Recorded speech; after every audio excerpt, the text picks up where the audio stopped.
now. There's 4 women-owned businesses. I am one of those businesses that just opened, so if you please can find time in your busy schedule this summer, come visit us. We are located right down the street. We're part of this big parking structure right here. But yeah, hopefully you guys can visit. I sell my artwork and my apparel. And yeah, that's my plug. So here you go. The name is Si Senorita Studios.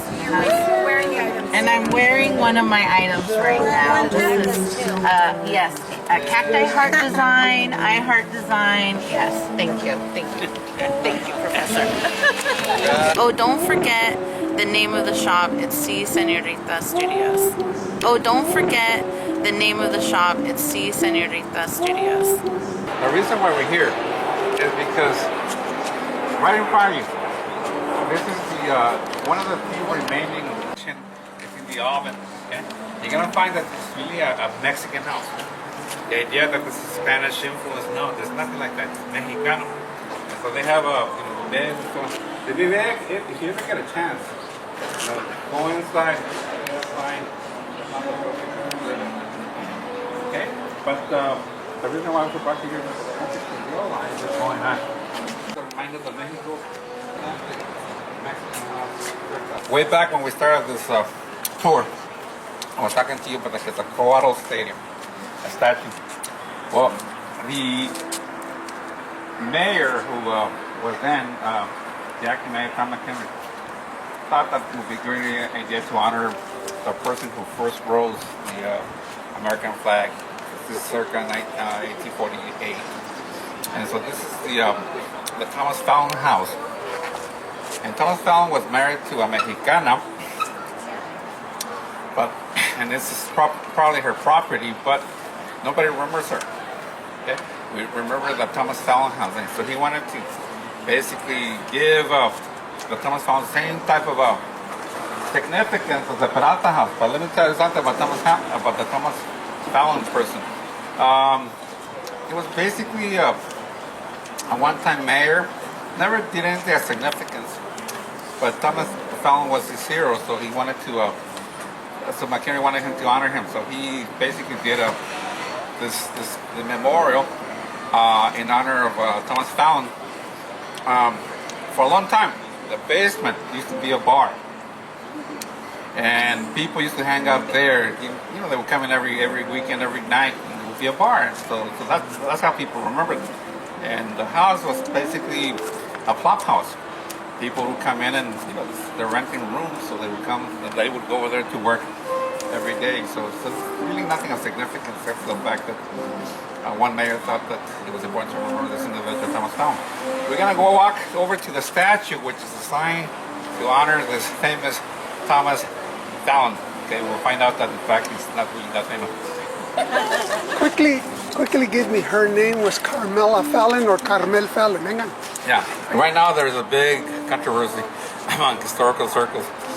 They have her down as Carmel, and they're trying to Hispanish her name a lot more, so they want to turn it to Carmela. But, there's some political pressure not to do it because they want to keep it as an American name. So Carmela, hopefully we'll get Carmela to become the official name. Because that's really, she comes from a big family in San Jose that used to own a lot of land and a lot of property.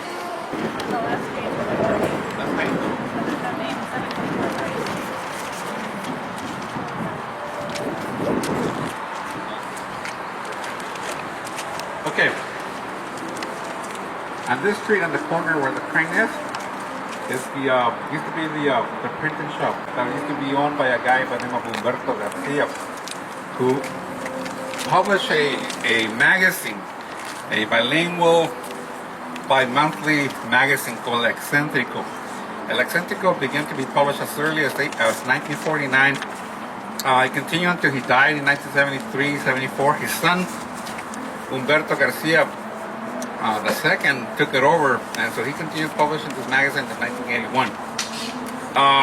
Over 640 issues were done during this time, and basically captures the life, the culture, the political thinking, the cultural thinking of Mexicans in Santa Clara County.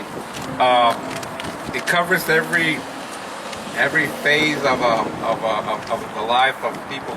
Just imagine the way people lived here in the 1950s, where they used to have a lot of youth clubs, and guys used to hang out on their own, and girls used to hang out on their own. They would get together to go to movies together, to go play basketball and so on. By 1960s, you have individuals like Luis Valdez. Does anybody know who Luis Valdez is? Who is he? He is one of the founders of Teatro Campesino. And so Luis Valdez was going to San Jose State in 1960. He graduated in 1964. But a few months before he graduated from San Jose State, he decided to write a column for the Eccentrico magazine. And you can see that this is a guy that has an incredible talent. He's very critical of American society. He criticizes racism. He criticizes the poor quality of education for Mexicanos, the acculturation and the assimilation that's going on that is denying Mexicans the culture. In 1964, he disappears. And a lot of people, this is a small town. Everybody's wondering what happened to Luis. He used to be known as Luis Miguel, but a lot of people used to call him El Machete. So he disappeared. And so one of the people who just died, thought that he had gone to fight a revolution in Mexico. And it tells you a lot about how there are some very patriotic Mexican Americans, and then there are people like Luis Miguel who's critical of American society. Well, it turns out that in fact he did go to a revolution, but he wasn't in Mexico. He took a long route to Europe. Then from Europe he went to Ireland, and then from Ireland to Cuba. And he spent about 3 or 4 months in Cuba in 1964. Things that you're not supposed to do if you're a U.S. citizen. Okay? And then he comes back in September, and he asked Humberto Garcia for permission to write columns praising the Cuban Revolution, the health, the education, and he just divided the Mexicano community in half. A lot of them thought of him as a traitor, as a communist. They kept writing all kinds of letters saying that he had to go. There was no way that he would ever be allowed to publish again in the Eccentrico, otherwise it would take away their ad space. Okay? But Humberto Garcia, the father, was strong enough to say, forget it, this guy deserves, he's a young talent, he knows a lot of stuff, and it's a good way to start up a dialogue, a discussion about the merits of Cuba. Okay? And so he comes back, and he's one of the first people who's actually a Pan-Americanist, a guy who believes that that you have to fight against injustice everywhere in the United States, but just as well as in Cuba, as in Latin America. And so eventually he takes off to, a few months after that, he takes off to Central Valley, and he joins up with Cesar Chavez, and he begins his work with Teatro Campesino. So again, this is one of those interesting people who, the type of people that San Jose is producing, people like Luis Valdez, Cesar Chavez, Dolores Huerta was also here. A lot of other people. Okay? And so, just imagine, this publisher kept the magazine going for 30 years. It's incredible material about people dying in Vietnam, and the publisher actually printing out the photographs of the people who are dying. You also have photographs of kids who are graduating from high school and on their way to military training. And a few years later they come back either wounded or dead. And they get that, but then they have other stories about kids who go to Vietnam or go into the service and come back and get married. So there's a lot of baby pictures, a lot of bridal pictures, interesting stuff like that. So you can tell a lot about the culture. The political thoughts that are going on, because they divide the community. By 1969, there's a lot of people who are opposed to the war.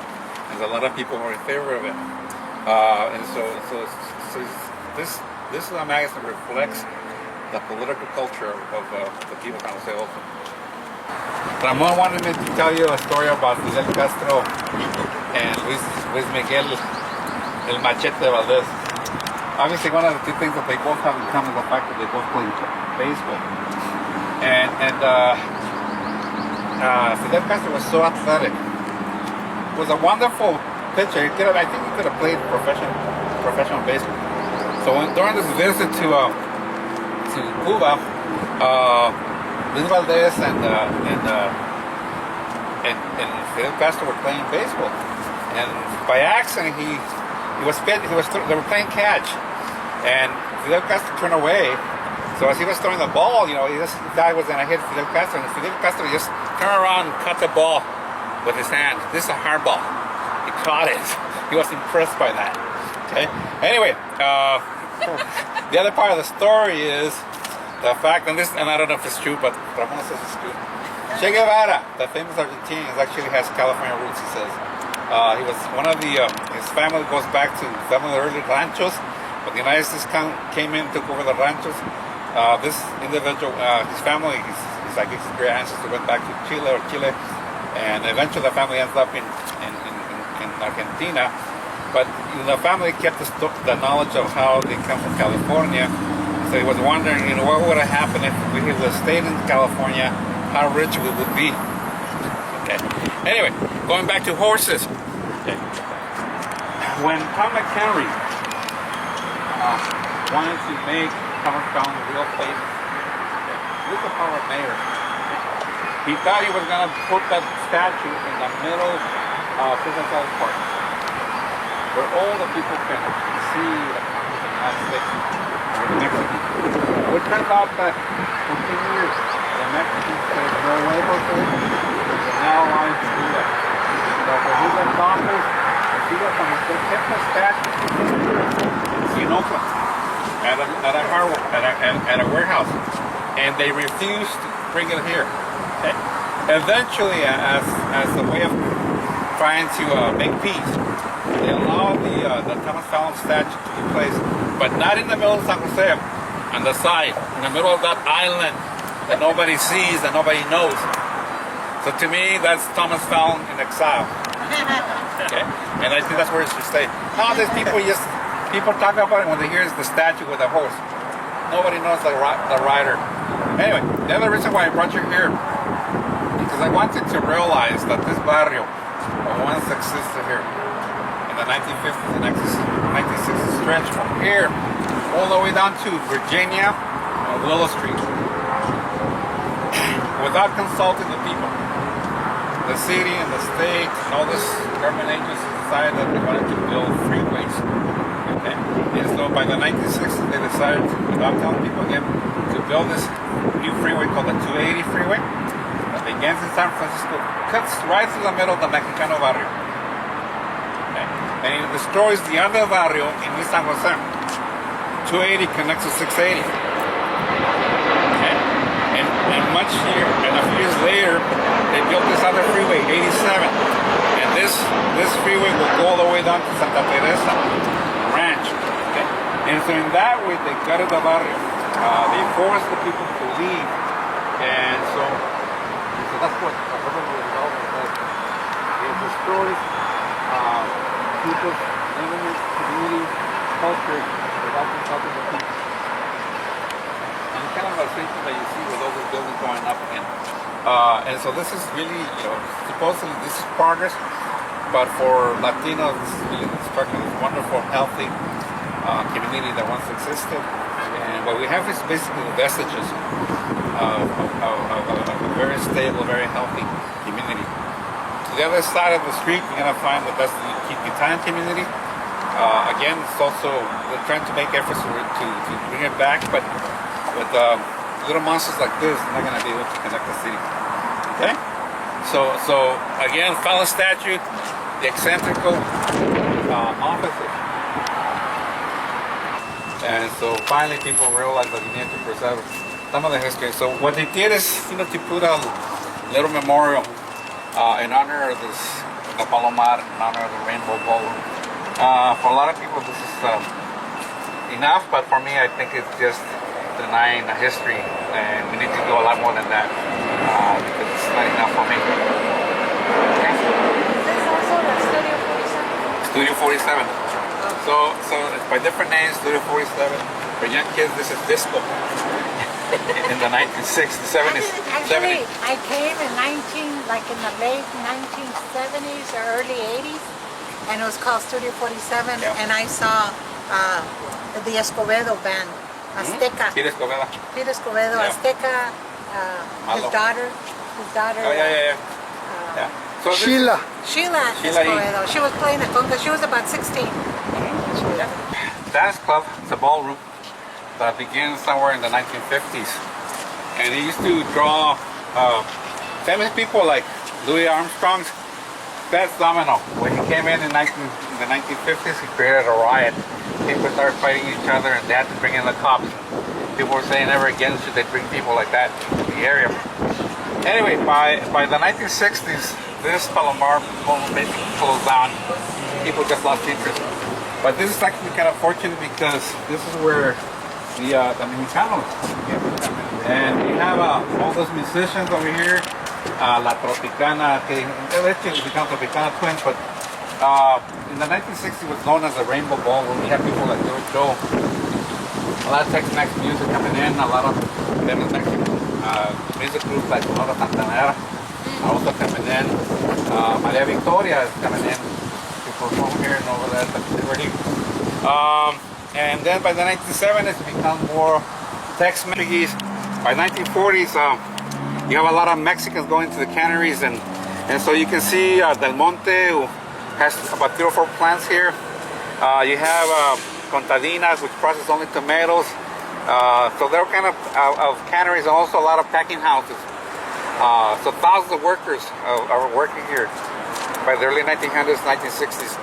Okay, so this is their way of acknowledging the historical agricultural presence of the valley.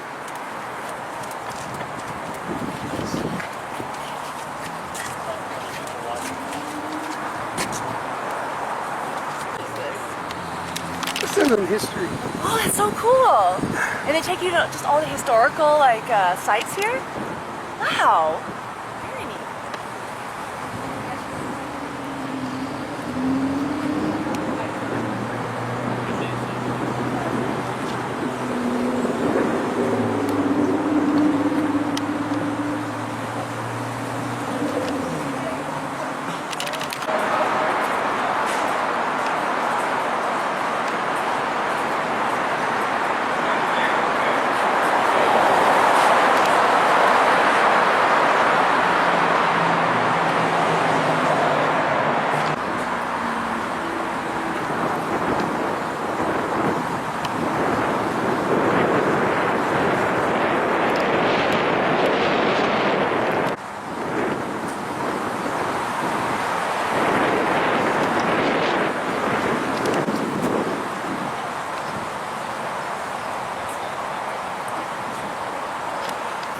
So we come to the beginning. This is really what gave life, at least human life, to the valley. The early peoples are called the Olonis. And there are all kinds of, you have to be careful with the bicycles here that coming at 3 miles an hour.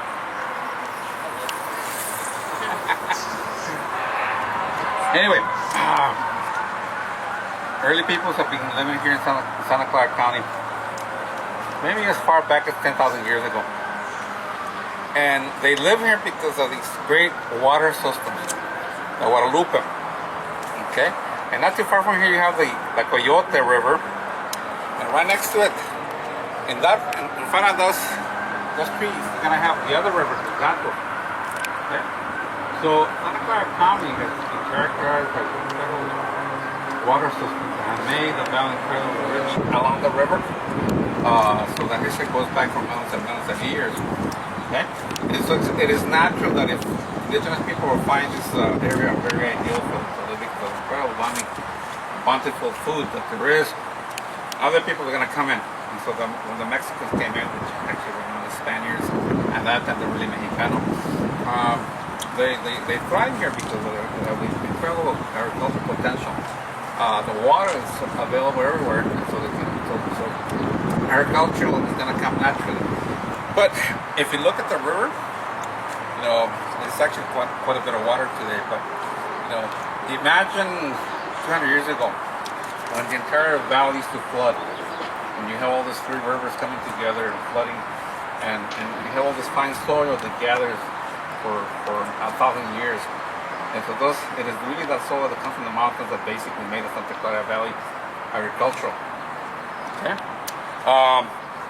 By the 1870s, people began to plant orchards and other things, and so that basically gave life to the canneries. Incredible amounts of food in the form of peaches, pears, apricots, grapes, prunes. It was going to make Santa Clara County into one of those powerhouses. This great agricultural areas that produce incredible amounts of food. And obviously, with all this abundance of food, you bring in the canneries. And so canneries are already operating here as early as the 1870s, 1890s. The primary source of labor for canneries 1890, 1900, basically Italians who live around these areas, other types of work, construction, high tech, eventually by the 1970s. So by the 1970s, when the canneries began to decline in Santa Clara County, it is mostly Mexican now. So you're gonna find all kinds of fish here, salmon, other types of fish, ducks, all kinds of other birds that use this as a shelter. There's one big problem. At the end of the river, there's this famous Almaden mercury mines that the indigenous people used to color their faces with. But it's really mercury. And mercury is very dangerous. And so for hundreds of years, people have been eating contaminated fish. So if you go fishing in the bay, don't do that because it's all contaminated with the mercury coming out of the Almaden mines. For a long time, we hired a lot of people, made a lot of people rich, but it's also very deadly. So this fish is completely not good for eating right now or forever.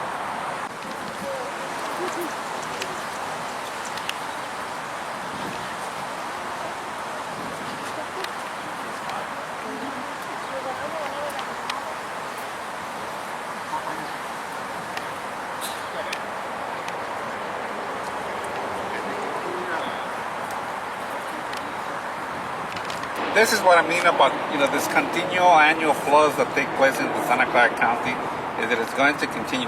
So one way of trying to correct this constant flooding is by basically fixing up the river, cementing it, so that you have enough water so that it won't overflow into the streets. I think this is only a temporary solution because you can't control the flow of rivers.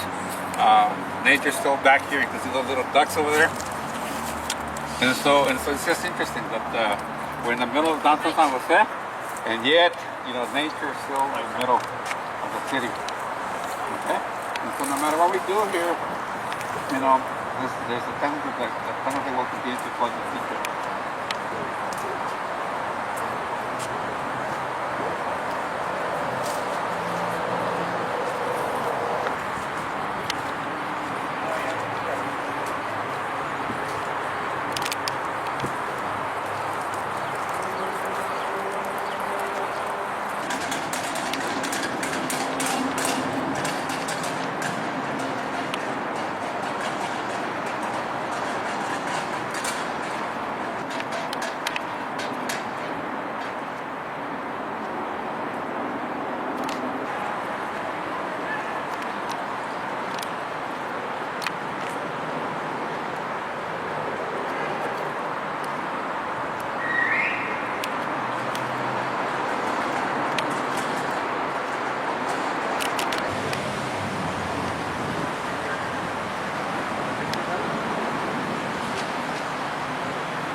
Interesting is the fact that it's only available for people that want to walk here, not very many, and so most likely the people are taking advantage of the bicyclists and think that this is theirs, and they can go here at 25, 30 miles an hour, and they don't want us to be walking around here because we're blocking their way.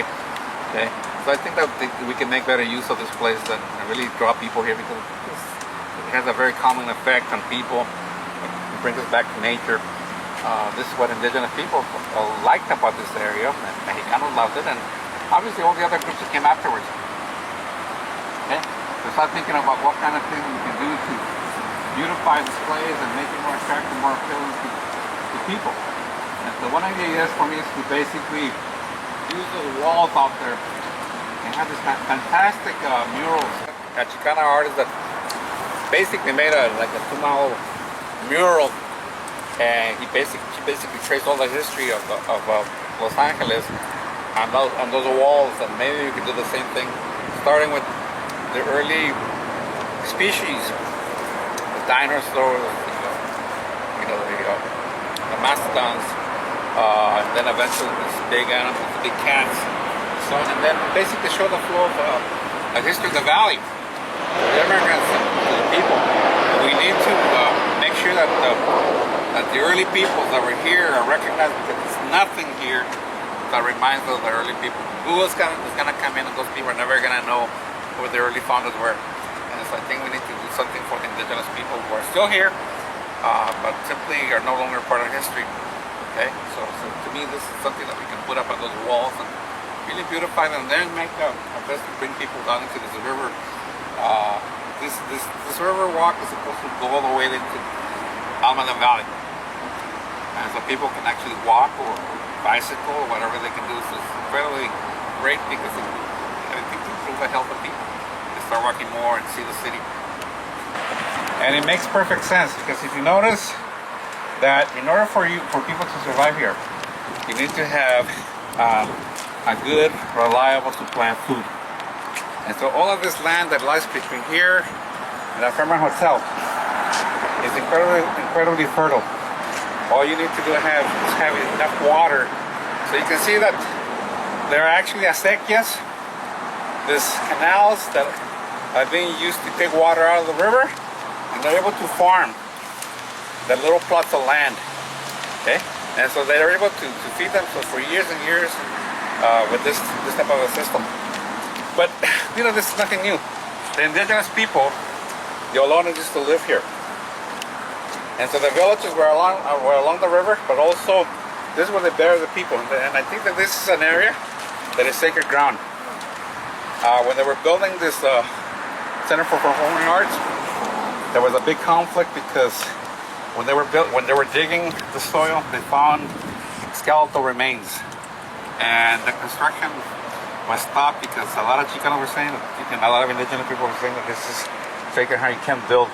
And so there's a lot of people getting arrested until finally there was some negotiation where they were allowed to remove the bodies, and they were repaired somewhere else.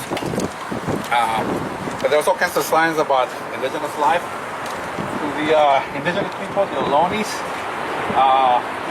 the coyotes are sacred, represent nature.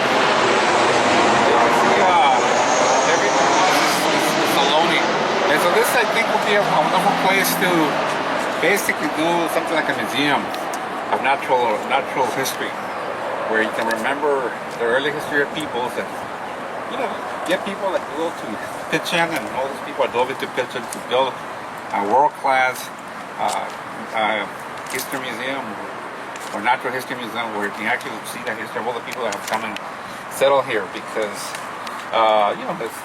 this is a millenarian history that's been around here, and obviously Mexicanos are a real part of it. They have been here for over 200 years, and they're not going to go away. In spite of the fact that that river right there is now being settled, it's being sold to Google, gentrification, and so this is my big worry, because I think that people are going to get kicked out of the area, and obviously a lot of this history is going to be wiped out.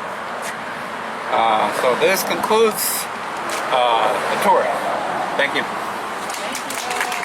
If you have any questions, ask them. Also, if you'd like to share with me your email or contact so that we could reach out to you in the future, or if you'd like to reach out to us, I can give you my group, Chicana X Graduate Council from San Jose State, our group email. Just let us know, and we'll just hang around if you have any questions at all or want to talk to us. Hi, my name is Miguel. I just went on a tour of Mexican history in San Jose. It was very informational. Learned a lot of stuff that I didn't know already. So thank you to the professor for putting this on, and everybody else. Thank you, Dr. Ramon, as well, for exposing this to us. So a lot of us don't know a lot of this history, and it's good to be able to put that out there. So because it's our future for our kids to be able to understand that, and them to understand their culture, our culture. Thank you. Y un saludo a mi tía Raquel. I'm Elma Redondo, and I took this tour. I found it very interesting. I thought I knew a lot about San Jose, but I learned a lot more, and I'm very appreciative of Professor Mora Torres for doing this for us. Thank you. Go ahead. Hey, my name is Josh, and I found out about this group/event on Facebook, and kind of what I got out of it is I learned a lot more about my city, you know, San Jose native, Chicano, and I'm just trying to get in touch with my culture, and I felt like Professor, you know, was able to explain a lot and open my eyes and open the group's eyes to a lot of the real history and living history that we still have here. So, yeah, it was awesome.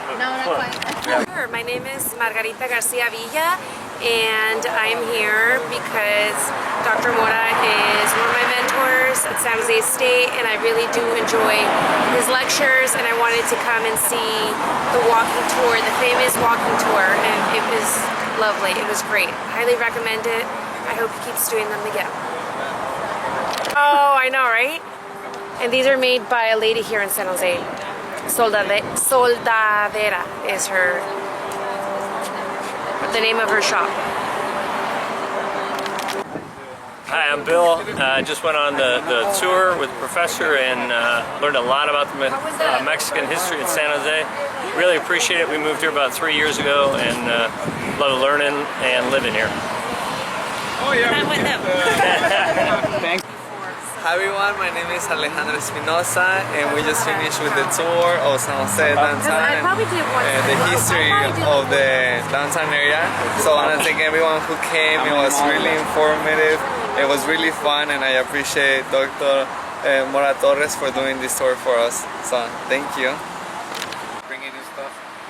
And the San Jose used to collect for Catholic. Like anybody who wants to donate stuff for them, clothes. You know, just you know, from the 1940s, 1950s. Oh, yeah.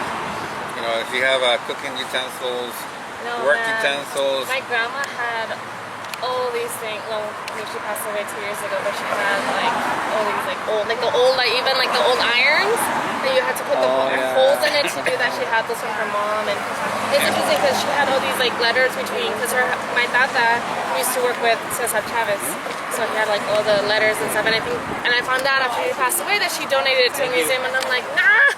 I was like, I mean that's good, but I wanted to see them, yeah. So it's interesting just knowing the history of all that stuff. Yeah. Or at least you can collect your family history. I know. Yes. Bueno, profe. Gracias, profesor. Okay. Hi, Nitzia Claus Macias. I'm actually in the Mexican American Studies Master's Program at San Jose State, and we just finished the historical tour with Profe Mora Torres. And it's just really good to see like the historical sites, to know a little bit more in depth of the importance of, you know, understanding our history, the preservation of our culture and our ancestry, and also like the buildings that have been there, knowing like what has happened historically is always important to, you know, where we're at. You know, history is always important. I love history, so sign up.